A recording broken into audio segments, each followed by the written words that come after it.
የዘመናዊ መንግስት አስተዳደር መስፋፋትን ተከትሎ በህደት ከመንደርነት ወደ ከተማነት ያደገች ናት የዛሬዋ ጂንካ። ጂንካ በአንዴ የተቆረቆረ ከተማ ሳይሆን በህደት የተፈጠረ ከተማ ነው ማለት እንችላለን። ቀደም ሲል በዚህ በአሪ አካባቢ የመንግስት መዋቅር አልነበረም። እንግዲህ ከምኒልክ መምጣት ጋር አብሮ ተያይዞ ምኒልክ ናቸው መንግስትን ከወላይታና ከጋሞ ቀጥሎ በ1898 አካባቢ በተለይ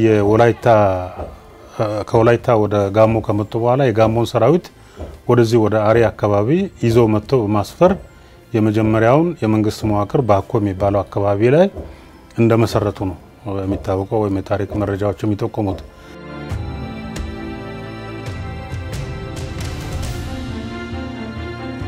ጂንካ በ1949 ዓመተ ምህረት እንደተቆረቆረች ይነገራል። ጂንካ ከተማ በ1949 ዓመተ ምህረት የተመሰረተች ከተማ ናት። በአጠቃላይ በአሁኑ ሰዓት ያላት የህዝብ ብዛት ወደ 101200 ይደርሳል። አጠቃላይ ቆዳ ስፋቷ በዚህ በ2016 በተደረገው ስትራቴጂክ ፕላን መሰረት ወደ 15000 ሄክታር ይደርሳል። አጠቃላይ የኢትዮጵያ ማህበረሰብ ወይም ብሔረሰቦች ማለት ይቻላል ጂንካ ውስጥ በፍቅር በአብሮነት በመቻቻል በመከባበር በመተሳሰብ አብሮ የሚኖሩባት ከተማ ናት።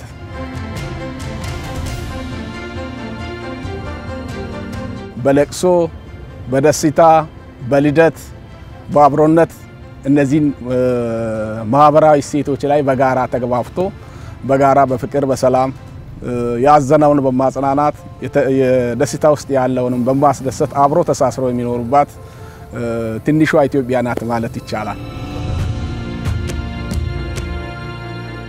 በወቅቱ በአካባቢ የሚኖረው ማህበረሰብ አርብቶ አደር ስለነበር የመንግስት አገልግሎትን ተደራሽ ለማድረግ ሲባል ወደ ከተማነት እንደተቀየረችም ይገለጻል።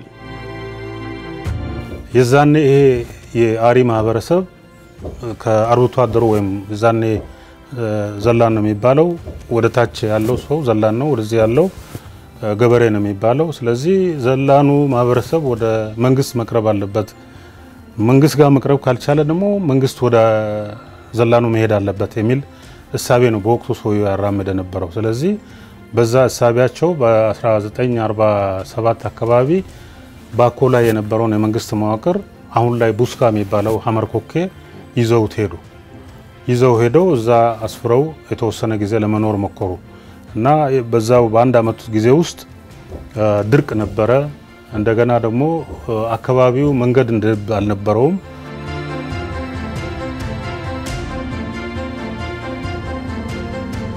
የዛኔ በ1947-48 ከዚህ 7 ኪሎ ሜትር ርቀት ላይ ኩሬ የሚባል ከተማ አለ፣ አሁንም ያለ ኩሬ ካሮ ይባላል እና ወደ ኩሬ ካሮ እንደ ንዑስ ወረዳ ይቆጠር ስለነበረ ከባኮ በእግር ሰራዊትም ሆነ ገበሬው ወይም ለንግድ የሚሄዱ ሰዎች የሚሄዱበት መንገድ ነበር። ይሄ አሁንም ያለው ወደ ማጎ ብሔራዊ ፓርክ የሚወስደው መንገድ ማለት ነው እና እዛ ዳር ላይ ስለነበረ ከዚያ ከአልጋ አንስተው ወደ ጂንካ የሚባለው ቦታ ወይም አሁን ተክለ ሃይማኖት ቤተክርስቲያን ያለበት ቦታ ላይ ይወሰዳል።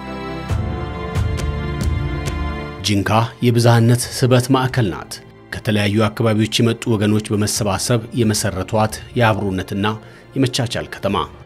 ጂንካ ውስጥ አማራ ሊሆን ይችላል፣ ጎጃሜ ሊሆን ይችላል፣ ጎንደሬ ሊሆን ይችላል፣ ትግሬ ሊሆን ይችላል፣ አሪ ሊሆን ይችላል፣ ማሌ ሊሆን ይችላል፣ ሐመር ባና ሊሆን ይችላል። 16 ብሔር ውስጥ ውጪ የሆነ ሰው ወይም 81 ብሔረሰብ ውስጥ ጂንካ ውስጥ ይኖራል ይባላል አይደለ? ሁሉም ተያይዘዋል። አንዳቸውን ካንዳቸው መለየት አትችልም። ለዚህ ማሳያ የሚሆን ሰርግ ቤቶች አንዳንድ ጊዜ ሲፈጠር ለቅሶ ሲፈጠር ማጠብቀው ሰው ያጎቱ ልጅ ነው ሲባል ተሰማል። በምን ተገናኙ አታውቅም። ጂንካ ከተማ የትንሿ ኢትዮጵያ እንደ ሀገራችን ውስጥ ያሉ ትላልቅ ከተማዎች እንደ ድሬዳዋ አይነት የብዙ ብሔረሰቦች በጋራ ተሰብስበው የመሰረቷት ከተማ ነው ብሎ መውሰድ ይቻላል። እነዚህ ማህበረሰቦች በአንድነት ከአሪ ብሔረሰብ ጋር በአንድ ላይ ላለፉት ረጅም ዘመናት በሰላም በፍቅር አብረው ኖረዋል፣ አብረው ተጋፍተዋል፣ አብረው ተዋልደዋል። በመከራም በችግርም በደስታም አብረው አሳልፈው ዛሬ ላለንበት ጊዜ ሰላማዊ ቀጠና አካባቢው ሰላም ሆኖ እንዲቀጥል የበኩላቸውን አስተዋጽኦ አድርገው ዛሬ ላለን ትውልድ የና አካባቢ አስረክበውልናል ማለት ይቻላል። ጂንካ ውስጥ ሁሉም ሰው ቤተሰብ ስለሆነ የሚመጣን ሰው ሁሉ ቤተሰብ አድርጎ የማየት አይነት አለ ማለት ባዳ ማለት አይችልም። ምክንያቱም ሁሉም ሰው አንድ ስለሆነ የሚመጣም ሰው ወንድሜ ነው እህቴ ብሎ ነው የሚያስበው። ጂንካ ላይ ምሽት 9 ሰዓት ብትዞር ምንካይ የሚያይ ሰው የለም። ምክንያቱም ሁሉም ሰው የሚመጣውም እንግዳውም ሆነ ከሌላ ቦታ ለሚመጣ ሰው እብን እንግዳ ሲመጣ የራሱን ቤት የራሱን ወንበር ተነስቶ መሄድ የሚችል የራሱን አልጋ ህሚቶ ማህበረሰብ ይሄ ማለት ገዲሽታ ገና አንዱ የአሪ ማህበረሰብ ማሳያ ነው። በዚህ አሪ ማህበረሰብ ውስጥ በመኖራቸው የትኛውም ኢትዮጵያዊ የመጣ የአሪ ማህበረሰብ ደግሞ አንድ አካል አድርጎ የማየት ነገር አለ የሚል ነገር ነው ያየሁትና በጣም የሚመጡ ሰዎች እኔ ወደ ቤታቸው ነው የሚመጡት ነው ብዬ ነው ማስበው እንጂ ወደ ሌላ ሀገር ይሄዳሉ ብዬ አላስብምና ጂንካ ላይ የሚመጣ ሰው ደስተኛ ነው፣ እድለኛ ነው። እኔ ጂንካ ልጅ መሆኔ እድለኛ ነኝ ብዬ አስባለሁ። ያው እንደሚታወቀው ይሄ አካባቢ እጅግ በጣም በባህል እና በአብሮነት በመኖር እጅግ በጣም የጎለበተ ያደገ እሴት በውስጡ ይዞ ያለ አካባቢ ነው። ዞን አሪ ዞን ይሁን እንጂ በውስጡ በጣም ብዙ ብሔር ብሔረሰቦች በአብሮነት ይኖራሉ።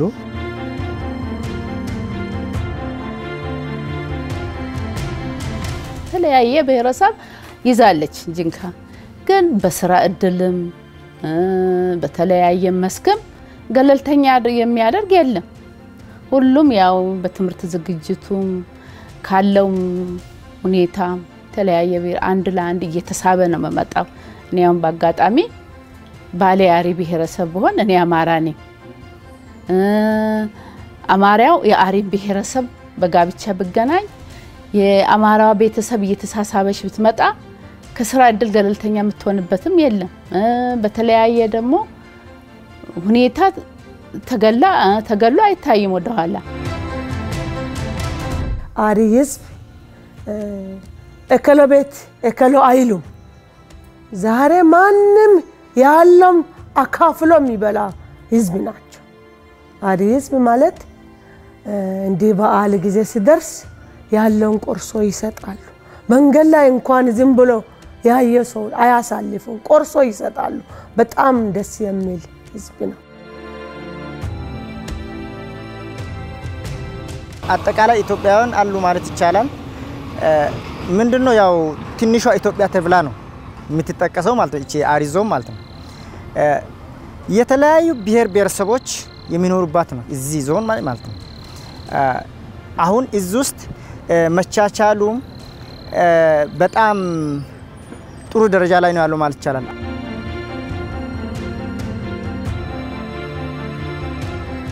እኔ አሁን እህቴ አሪ ነች ግን እዚህ አግብታ የምትኖረው ከአፋር መጣ አፋር ሰውን አግብታ የምትኖረው ማለት ነው። በጋራ እየወለዱ እየኖሩ ነው። ሌላ እንደዚህ ሁለተኛ እህቴም እንደዚሁ አማራ ነው ከጎጃም አካባቢ መጣ አግብታ እየወለዱ ነው የኖሩ ያሉት።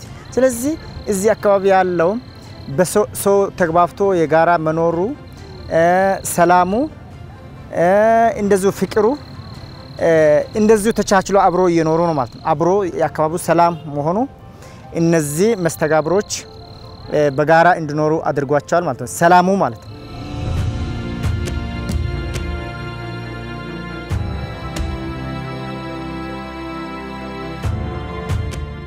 ለምሳሌ ሶማሌዎች በዚህ በነገሌ ቦረና በኩል በኮንሶ በተልተሌ ብለው ይገቡ ነበር።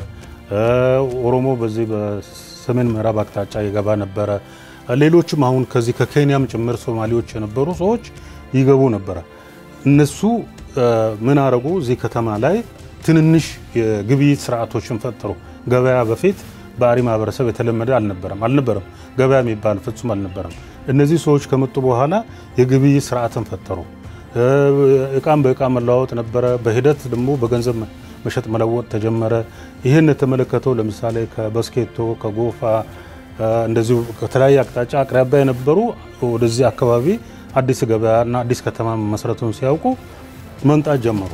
አሁን መጥቶ ወደዚህ አካባቢ ላይ በንግድ ስራ በእርሻ ስራ በተለያየ ስራ ውስጥ ገብተው ሲሰማሩ የአካባቢው ማህበረሰብ ወይም የአሪ ማህበረሰብ ሰው እንደመጣበት ወይም ባላንጣ እንደመጣበት ቆጥሮ በመጥፎ አይን ከማየት ይልቅ በወዳጅነት ነው ተቀበሏቸው እና በወዳጅነት ተቀበሏቸው አብሮ መኖር ነው ጀመሩት።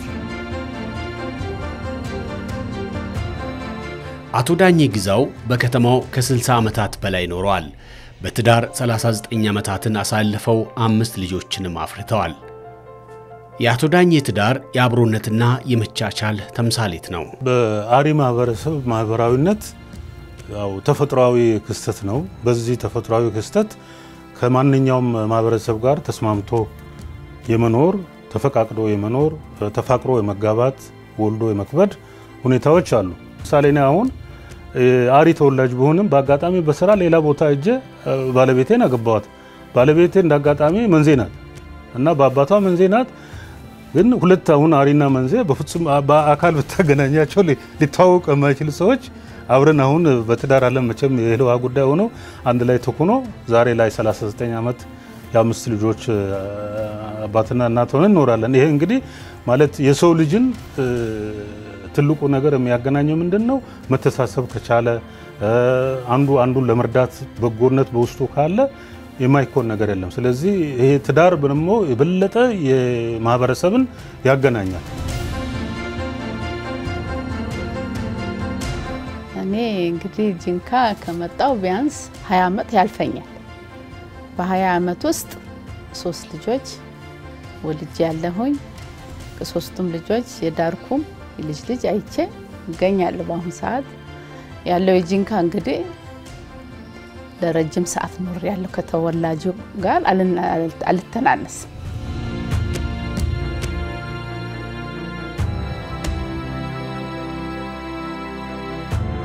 ጂንካ እንግዲህ አካባቢዋ ሁሉንም ብሔረሰብ አቅፋ ነው ያለችው። እኛም ትውልዳችን ሌላ አካባቢ ብንሆን ጂንካ የዛን ያህል ገለልተኛ አታረግ። በለቅሶም ሆነ በሰርግ በተለያዩ በአንድነት በአንድ አይን ነው የምንታየው። ከሌላ ቦታ ነው ከዛ መጣች ከሌሄም ብሔረሰብ ናት ይሄ እንዲ ነው ማለት የለም። በቃ በማህበራዊ ኑሮ በአንድ አይን ነው የምንታየው። ለዛም ደግሞ ማህበራዊ ኑሮ ከራሳችን አብልጠን ነው በቃ ሰው ተወላጁም መጤው ከራስ ህይወት በላይ ነው ለማህበራዊ ኑሮ ትኩረት የሚሰጥ። ወንድማገኝ ኃይሌና ባለቤቱ ከተለያየ ብሔረሰብ የተወለዱ ግን በአንድ ትዳር ተጣምረው በአንድ ጎጆ ከ20 ዓመታት በላይ የዘለቁ ጥንዶች ናቸው። በጣም ደስ የሚለው እኛ ማህበረሰብ ያሪ ማህበረሰብ ከሌላ ጋር ተጋፍቶ በጣም በየትኛውም ሁኔታ ውስጥ መኖር የሚችል ማህበረሰብ መሆኑ አንዱ ማሳያ ይሄ ነው። ሌሎችም ኖረውበታል። ያው እኔም ከሌላው የሚወሰርኩበት ለምንድን ነው እኔ ተማሪ ነበርኩኝ 7ኛ ክፍል ተማሪ ሆኜ ገና በልጅነት ነው ትዳር ውስጥ የገባው ትምህርቴን ሳልጨርስ። ይሄንን ወደ ትዳር ዓለም በመንገባበት ሰዓት ባለቤቴ የማሌ ልጅ ናት። የማሌ ብሔረሰብ ተወላጅ ነች። በትምህርት ያለን አጋጣሚ አካባቢያቸው ከዚህ ተነስቼ ወደ 42 ኪሎ ሜትር ምናምን ይሆናል። በዛ በስራ ምክንያት ሄድኩኝ። ከዛ እየሰራው እዛ ተዋወቀን። ከዛ በኋላ ተጠያየቀን። በቃ ወደ ጋብቻ ስርዓት ውስጥ ገባን። ከገባን በኋላም በሷ ቤተሰብ የተፈጠረ ነገር የለም፣ በኔ ቤተሰብ የተፈጠረ ሌላ ግጭት የለም። ደስ በሚል ህይወት ነው። ለካሜራ ቀረጻ ሳይሆን ወይም ለዚህ ሐሳብ ግባት እንዲሆን ሳይሆን 22 ዓመታችን ነው። 5 ልጅ ነው ወለናል። አንድም ቀን ተጣልታ ቤተሰቧ ጋር ሄዳ አታውቅም። የሷ ቤተሰብም በእኛ በኩል ተቀይሞ አያውቁ። የኔ ቤተሰብም ከማሌ ብሔረሰብ ጋር ተጣልተው አያውቁ። ደስ በሚል ህይወት ነው የኖረን ያለ ነው።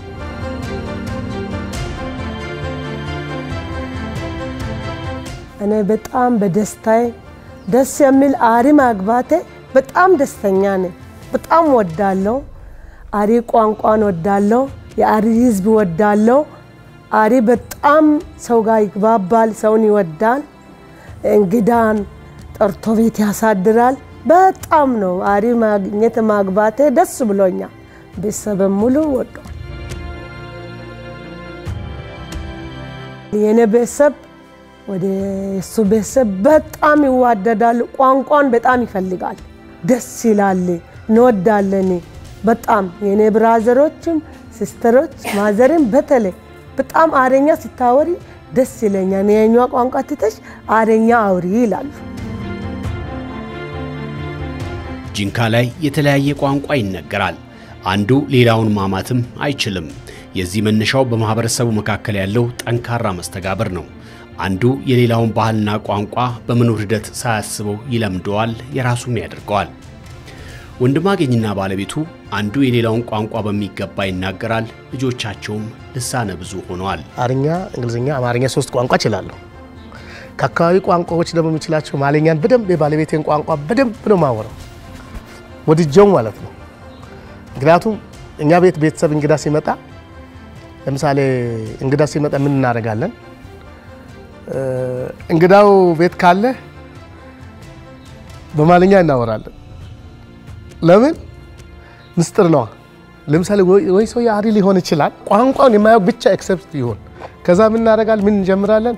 በማለኛ ነው የምናወራና እሷ አርኛ ምንም አታወራም ነበር፣ ምንም አታውቅም ነበር። ከተጋባም በኋላ አሁን አርኛን እሷ አቀላጥፋ ታወራለች።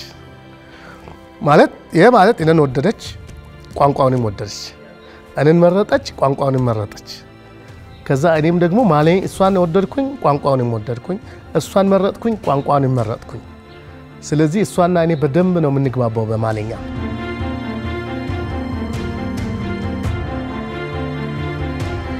إذا أنا ولا قصت أنت دوما تاو أتسيقو أنت ولا نانغاتسي وزيم دا أو جينا يعني تاموتش أنا يزيجي أوتش أساتني وزيجا يا ما هي توم ሌላም ቋንቋን ሁሉ ሰማንያውን በሁሉ በቻልኩ ምክንያቱም በመግባባት ውስጥ የሚያገኛቸው ትርፍ አለ። ለምሳሌ ትግረኛ ትንሽ አዳምጣለሁ። ትግሬ ብዙ ጓደኞች አሉኝና አማርኛ ኖርማል ሁላችንም ስለምንግባባው ነው። ይሄን ትግረኛ ወይም ኦሮምኛ በየማወራው አሁን እኔ በጣም አሁን እንደዚህ ኦሮምኛ በደንብ ይችል፣ ትግረኛን በደንብ ይችል፣ ገሞኛን በደንብ ይችል፣ በስኪቱኛ በደንብ ይችል፣ በደንብ ሁሉን ቋንቋ ብንችል ማለት ነው የሚጠቅሚ መግባቢያ በመሆኑ ስንቅ ነው። ተግባብተ ችግርን ትፈታለህ። እብን ብትታመም አሞኛል ብለህ የምታስረዳ በቋንቋ ነው። የሆነ ችግር ቢገጥም በቋንቋ ነው። ቋንቋ ለሰው ልጅ ህይወት ነው። አቶ ማንኩል ሳሉና ወይዘሮ አለሚቱ መኮንን ወደ ትዳር ያመሩት በአንድ አጋጣሚ ተውውቅ ነበር። ሁለቱም በብሔርም በሃይማኖትም የተለያዩ ናቸው። አንድ ላይ ለመሆን አብሮ ለመኖርና አንዱ የሌላውን ቋንቋ ለመልመድም ሆነ ለማክበር ግን ተቸግረው አያውቁም። ያው እኔ እዚህ አሪዞና ውስጥ ነው ተወልጄ ያደግኩት። አሪ ብሔረሰብ ነኝ። እሷ ከአማራ ክልል ነው፣ ከፍኖተ ሰላም አካባቢ ነው ሰዎች ያመጡት። አጋጣሚ እኔ ስራ ላይ ውድድር ያደረኩ ያለው ውድድር ላይ ነው አየኋት። ከዛ በኋላ ተዋወቅን፣ ተጋብተን እንግዲህ ዛሬ አሁን 18 ዓመታችን አብረን የምንኖረው። 3 ልጆች አሉን፣ አንድ ወንድና 2 ሴት ልጆች አሉ። ኢቭን በሃይማኖትም እንለያያለን፣ በብሔረሰብ ብቻም ሳይሆን ማለት ነው። አሁን እሷ እናት እዚህ ነገር 9 ዓመት ኖራለች። በእምነት ኦርቶዶክስ ናት። በባህልም በምንም አንገናኝም። በቃ ለአብሮነት ትዋህዳል በሂደት ማለት ነው። እኔ የሚፈልጋቸው ነገሮች አሉ፣ እነሱ የሚፈልጉት ነገር አለ። ግን በሂደት ጂንካ ላይ ያቀላል ነው። ለሌላ አካባቢ ሊከብድ ይችላል እንጂ ጂንካ ላይ በጣም የተለመደ ነው። የኔ ብቻ አይደለም፣ ብዙ ሰዎች ህይወት ስለሆነ በቃ ተለምዶ አብሮ ይኖራል። ሃይማኖቶች ተከባብሮ የኛም ሃይማኖት ፕሮቴስታንት ነኝ፣ የኛ ሃይማኖት ተከብሮ የሳቸውንም አክብረን በጾም ጊዜ አብረን እዚህ ጾም አብረን እንጾማለን። በዓሉም ሲሆን አብረን እንደዚህ ልጆቻችንም በተመሳሳይ እኔ አቻችለን ነው። አሁን የሱ ቤተሰብ ግማሹ ኦርቶዶክስ ነው ግማሹ ጴንጤ ነው ከኔ ቤተሰብ ደግሞ እኔ ብቻ ነኝ ጴንጤ ግን በዛ መሃል ጴንጤ ያረደው ነው ኦርቶዶክስ አይበላው ያ ሲሆን ደግሞ ያው የሱ እናትም ብትመጣ እንደማትበላ እሱ ቢያርድ የኔ እናት አብራኝ ነው የምትኖረው የኔ ቤተሰቦችን ቢመጡ አይበሉ ኦርቶዶክስ ካላረደ በዛ መሃል ያው እሱ ይሄን ይረዳል ከፍቷል አብረን ተቻችለን እንድንኖር ማለት ነው አይ ለምን እናላረድኩም ማረድ አለብኝ የሚል ስሜት የለው ምክንያቱም የኔም የሱም ቤተሰቦች መተው ከኛ ጋር መብላት አለባቸው ለዛ ኦርቶዶክስ የሆነ ሰው ያርዳል ያው አብረን እንበላለን አብሮ በመኖራችን ስለ ብሔርም እንነጋገርበት ሬስም የለንም አንስተንም አናቀም ምክንያቱም እኔም ማን እንደሆነ ከራሴ ማንነት አቀሉስ የሱንም ማንነት አውቄ ነው ከሱ ጋር የተጋባሁት እኔ እናት አባት ናቸው እንጂ መጤ እኛ ተወለድነው እዛው እነሱ ጋር አካባቢ ነው አሁን ቋንቋ በምን ሰዓት ነው የቻልሽው ብትለኝ አላቅም ልጅ ሆኜ ነው እንደዚህ ልጅ ሆኜ ነው የቻልኩት ቋንቋ ራሴን ሳውቅ ሁለቱንም ቋንቋ አውቃለሁ እንደው አሁን አንቺ እንዴት እንዲ አርኛ ታወሪያለሽ ምናምን ነው የሚባለው ግን መቼ እንደቻልኩ አላቅም የተወለድኩት እዛ አካባቢ ነው ና እሱ ደግሞ ያሪ ልጅ እንደሆነ አውቄ ነው እኔ ያገባሁት እሱ ምን አማራ እንደሆነ አውቆ ነው ያገባ በዚህ መሃል ልዩነት አይኖርም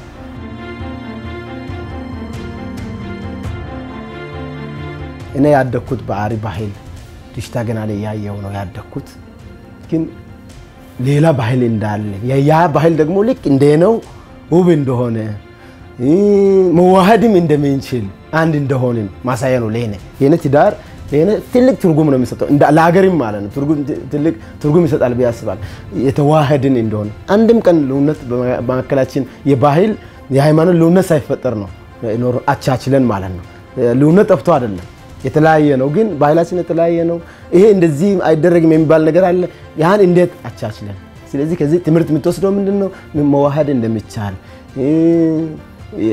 ከተለያየ ባህል ውስጥ ብዙ ነገር እንደምትማር የሚያሳይ ነው ቢያነስ አብሮ ተቻችሎ መኖር ጥቅም አለው ለማንኛውም ምክንያቱም ቋንቋ ለመቻል የራስ እኛው ቢንችል እንኳን ሁሉን ቋንቋ ብናቅጥሩ ይጠቅማል እንጂ አይጎዳም ምክንያቱም አንዳንድ ሰው አማርኛ ማይችል ሰው ወላይተኛ ብቻ የሚችል ሰው ቢመጣኛ ወላይተኛ ስለማንችል ልንግባባ አንችልም ብንችል ግን ተቸግሮ ቢጠይቀን እንኳን እሱን መረዳት እንችላለን ቋንቋ መጥቀም መቻል ይጠቅማል ለማንም አይጎዳም ያንን ነው የተረዳው ምክንያቱም ሁሉንም ቋንቋ ሁሉም ሰው ቢችል ይግባባል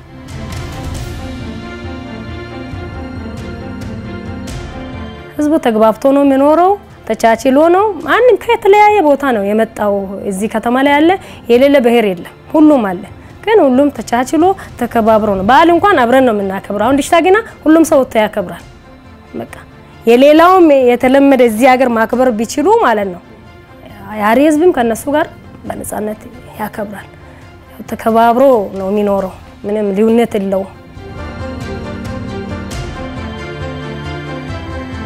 ጂንካ የመቻቻልና የአብሮነት ማዕከል የመሆኗ ማሳያ የተለያየ ቋንቋና ባህል ያላቸው ወገኖች በጋብቻ የሚጣመሩባት ብቻ ሳይሆን በተለያየ አጋጣሚ መጡ ሁሉ ተመልሶ የማይሄዱባት የሁሉም ቤት ናት 2004 ጀምሮ እስካሁን ድረስ ጂንካ ላይ ነው ያለሁት እየሰራው ነው ሀገሪቷም ያው የፍቅር ሀገር ነች ከመጣው ጀምሬ እኔ እንደ ሀገሬ ነው የምመለከታት ከምንም በላይ አብረን ስንኖር የነበሩ ሰዎች እኔ የሀገሩ ሰው ነው እንጂ ከሌላ ቦታ የመጣው ሰው አይደለም የሀገሩ ተወላጅ ነው በአሁኑ ሰዓት ማለት ነው ሰዎችም የሚሰጡ ስም ደግሞ ጥሩ ነገርም ነው ጥሩ ምግባርን ስላለኝ እነሱም ደግሞ የሚያከብሩኝ እኔም ማከብራቸው በጣም ስለምወዱኝ እኔም ስለምወዳቸው ነው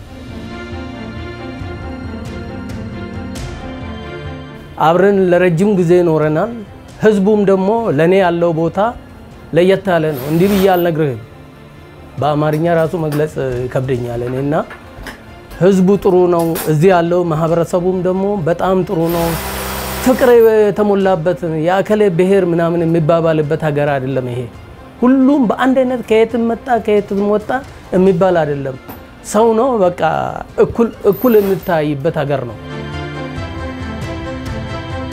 ማህበረሰቡ ለዘመናት አብሮ የቆየ እርስ በርስ የመተጋገዝና የመደጋገፍ ባህል ባለቤት ነው ችግሮች ሲከሰቱም በንግግር የመፍታት የዳበረ ባህል አለው ከብሔረሰቡ የቱባ ባህሉ አንዱ ነው። ያው የችግሮች የሚፈጠሩ ችግሮችን ጎራ ከመከፋፈል ይልቅ ችግሮቹን በባህላዊ መንገድ የመነጋገሩ ከብሔረሰቡ ነባሩ ብሔረሰብ ወደ ከተማው መጥቶ አሁን ላይ የትኛውም አይነት ያለ መግባባት ቢያጋጥም ዘር ጎሳ ከተማው ላይ ሳይለይ ትላልቅ የሆኑ ሰዎች ሰው የሚያስታርቁ ሰውን የሚያቀራርቡ ሰዎች ጋር ሄዶ ሰው እከለና እከለን አገናኘን እንነጋገር ይሄ በተጨባጭ ከተማው ላይ ፕራክቲስ ይደረጋል። የትኛውም ሰው ያለ መግባባት ስቲል ሞት እንኳን ቢፈጠር ሞትን የሚዳኙ ሰዎች አሉ ማለት ነው። እዚህ ይሄንን ተነጋግሮ በዳይን ገስጸው ሌላ ግጭቱ ወደ ሌላ እንዳይሰፋ ነገ ለትውልድም የሆነ ቁርሾ ነው እንዳይቀር ስር ነቀል የሆነ እርቅ የተፈጸመ ያስታርቁ የሚሄዱበት ስርዓት ነው ያለው ማለት ነው። ሁሉም ብሔረሰቦች እዚሁ ነው ያሉት። ብቻ የኢትዮጵያ ዜግነት ያለው ብቻ ሳይሆን የውጭ ሀገር ዜጎች ከጃፓን ከጀርመንም ይመጣሉ። እነዚህን ከመቀበል ማኳያ ከተማችንን የምትታማ አይደለችም። እንግዳ ገና መንገድ ላይ ነው ጠብቃ የምትቀበለው። በእንግዳ ተቀባይነቷ አንድም ቀን የአካባቢውንም የማህበረሰቡንም ስም ባጎደፈ መልክ የተከደበት ምንም የለም እና ከየትኛውም አካባቢ ወደ ጂንካ የሚመጣውን ሰው ወይም ቡድን በፍቅር ነው የምትቀበለው። ብቻ ጂንካ ብቻ አይደለም፣ ዙሪያ ላይ የአሪ ማህበረሰብ ሌሎች ማህበረሰቦች በጋራ አብሮ ሲኖሩ በባህላችን እንባል አለ። በአሪ ማህበረሰብም ዲአይቶ ብሎ ነው የሚቀበሉት። እነ ልሙትሌ ናልኝ ግባልኝ ብሎ ነው የሚቀበሉት። ጂንካ የብዝሃነት ማዕከል መሆኗን ያክል ለሁሉም እኩል እድል ለመፍጠር ችላለች። በከተማዋ በባለራዕይ ወጣት ላሊላ ቡካ የተቋቋመው ኦሞ ቻይልድ ማዕከል የዚህ ተጠቃሽ ነው። እዚህ ጆይን የሚያደርጉት ያው ኦሞ ቻይልድ ላይ ወደ 54 ህፃናት የሚንጊ ልጆች ተብሎ የሚጣሉትን ህፃናት በማሳደግ እዚሁ ከኛ ጋር በዚህ ግቢ ውስጥ ይኖራሉ።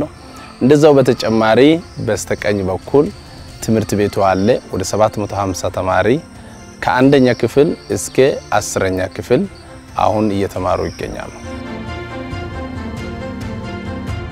የጂንካ ከተማ የደቡብ ኦሞ ዞን ዋና ከተማ ነበረች። አሁን ደግሞ በአሪ ዞን ውስጥ ነው የተጠቀለለው። ጂንካ ለሁሉም ሴንተር ለኔ በጣም ደስ የሚል ቦታ፣ ሰውን ሁሉ የሚያቀፍ በፍቅር ያዘች ቦታ ነው ብዬ ነው ማስበው። ፐርሰናሊ በእኔ በኩል ሳይ በአብሮነት በብዙሃነት አሪ ዞን እጅግ በጣም አንደኛ ነው ብዬ ነው ማስበው። አሁን እዚህ ኢንቨስት ያረኩ ነው፣ እዚሁ ትምህርት ቤቶችን ያስፋፋው ነው ያለውት። በማንኛውም ሰዓት ላይ ያው ኢንክሉድ አድርጎ አብሮነትን በእነሱ ዘንድ አይቻለሁ።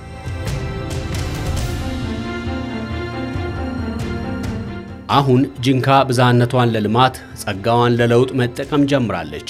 በጥቂት ዓመታት ውስጥም ደማቅ ለውጥ አምጥታለች።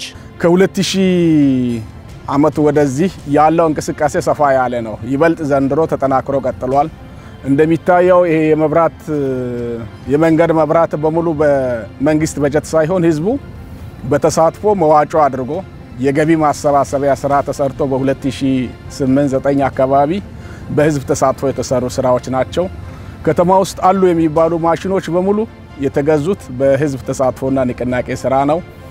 በተጨማሪ ዘንድሮ ላይ ጂንካን በጋራ እናልማ ፕሮጀክት ተነድፎ የከተማው ማህበረሰብ ወደ 51 ሚሊዮን ብር አካባቢ ፕሮፖዝ ተደርጎ ወደ 20 ሚሊዮን ብር መዋጮ አድርጎ ይሄንን የሚታየው የእግረኛ መንገድ ግንባታ ስራዎችን እየሰሩ ነው የሚገኙት።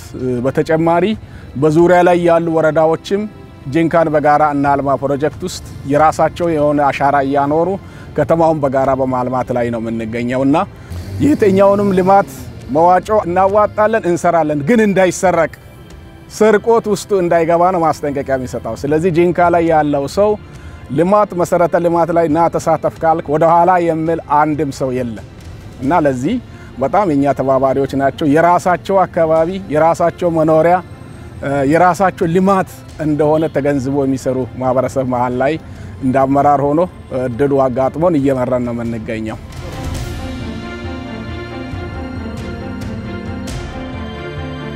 አሁን ላይ ግን ያቀርቶ በጣም እጅግ በጣም ዘመናዊ ቤቶች ህንጻዎች እዚህ አካባቢ እየተገነቡ ነው ያሉ መናፈሻዎች ታንክስቱ መንግስት ጥሩ ነገር የተሰራ ከዚህ ከኮሪዶር ልማት ጋር ተያይዞ በፊት ዝም ብሎ የከብት ማደሪያ መዋያ የነበሩ ቦታዎች ለምተው ጥሩ መናፈሻ ሆኖ የሚገኝበት ሁኔታ ይስተዋላል። እንደገና በንግድ ስርዓቱም ስትመለከት አዲስ አበባ ላይ ያለ ነገር ጧት አዲስ አበባ ያየው ነገር ከሰዓት በኋላ ጂንካ ላይ ወይም ሱቅ ታገኘዋለህ።